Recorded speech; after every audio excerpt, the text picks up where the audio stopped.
Doug, somebody writes in to ask, in my estimation... How dare they? I know. Ask Doug. Who do they think they are? Oh, excuse me. What's the question? He says, in my estimation, popular level conservatives make it clear that they morally don't advocate for same-sex marriage, but take the government shouldn't meddle in marriage approach. I think this is cowardly, but I think they've done so because they see it as a lost cause. I'm curious what you think on a strategy level for American conservatives turning over same-sex Mirage legislation. Yeah, so the first thing you must do strategically is not surrender the principle. You can get beaten where you lose the argument, the bill goes through, the president signs it, or the Supreme Court makes the determination. So I now live in a country that is trying to pretend that homosexual marriage is a thing. So we lost. Okay, but what you can't do is accommodate your exegesis to you can't configure your exegesis to accommodate that loss, right?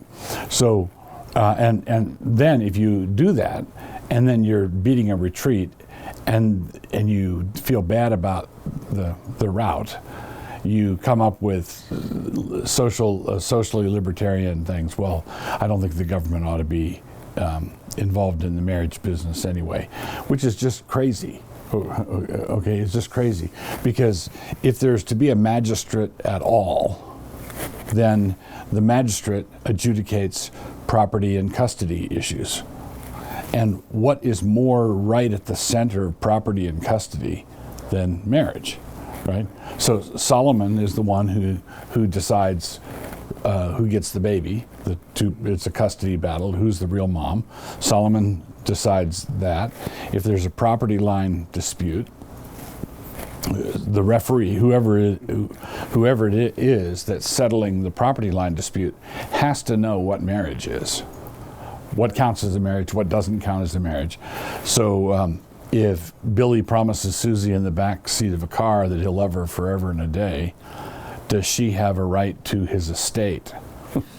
Right. Okay. If a brother and sister are guilty of incest, what are the property issues? Okay, so to ask what are the property issues, what are the custody issues, what are the legitimacy issues, is to involve the magistrate. You cannot have a magistrateless marriage. So, what kinds of accommodations towards a culture that is embracing homosexuality as normal? What kinds of accommodations do you think are all right, permissible for a Christian to make? And where would you say, no, that's a line that you can't go past? Basically, the line, I think the red line for Christians is that of approval and or applause. Of the homosexual union. Right. Okay. So, and that's what's being, not coincidentally, that's what's being demanded. So all the vocations that are in the frontline battles on homosexual marriage are the glorifying professions. Videographers, photographers, florists, cake bakers. They're the ones who are called in to make the event. Would you please come in, use your artistic talents to make this event look good? Okay? And what you're asking a Christian to do is use their aesthetic gifts to make something they believe is objectively ugly into something beautiful. And so they're demanding applause and approval. So if I don't object to walking down the same street with a homosexual, I don't object if I had a store selling something to a homosexual. If I owned a hardware store, I'd sell a hammer to a homosexual. But if I'm a graphic designer and someone says, we'd like your expertise to be used to get as many people to come out to this gay pride march as possible, you're trying to coerce, you're trying to Shanghai me, kidnap me, and make me work for you. And I don't think a free man should be allowed to do that, should be required to do that. The argument, this is interesting because this is a lot of the debates that I get brought into in the world of education, because there's a lot of legislation coming down addressing this particular issue. And the argument that I hear put forward is, well, don't you believe that a homosexual man ought to have civil rights? Yeah, sure. A homosexual man has the absolute right to keep and bear arms. Right. He has the right to habeas corpus. He has the right to a speedy trial. He has the right to publish a newspaper. He has the right to write a book. I believe that homosexuals should have the same rights that I do, identical. Right. But you have a right to. You can marry a woman. I can say, well, so can you. Right.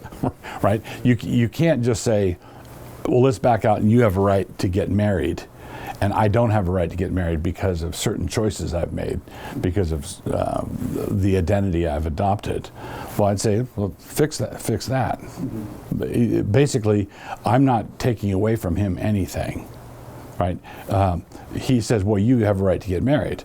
But I'd say, yes, not on my own terms, though. Mm-hmm. I don't have a right to marry anyone on my own terms. Okay. Neither do you. So let's say you have a chance to speak to the church, the evangelical, faithful church over the next century. You have a chance to speak into a microphone that addresses the leadership over the next century. How would you urge them to act in such a way that we eventually overcome this? I would say two things: grow a backbone, and martyrdom is not losing. Okay. Okay, so identify what the Bible teaches and stand by it, grow a backbone, preach it, declare it, teach it. When they tell you to shut up, don't shut up. So if the first thing happens, if you grow a backbone, the second thing is going to be an issue at some point, because they're going to say, hey, you grew a backbone, we'd like to have a word with you. Mm-hmm. Shut up, or sit down, or and if you say no, then you're going to suffer persecution. And so, but that is not. Many tyrannies have been overthrown by that means. Christians willing to go to the stake, or willing to go to prison, or willing to be fined or exiled for the sake of the truth, that kind of Christianity overcomes. The limp-wristed kind doesn't. And isn't it also kind of interesting that we're speaking about a movement that just by definition can't have kids? Correct. That's why they want yours. So the next thing is get your kids out of the public school. Yeah. Well, it's strange that they can't have kids, we can, and they're the ones that think they own the future, and we don't think that they do. Yeah. All right. Thank you.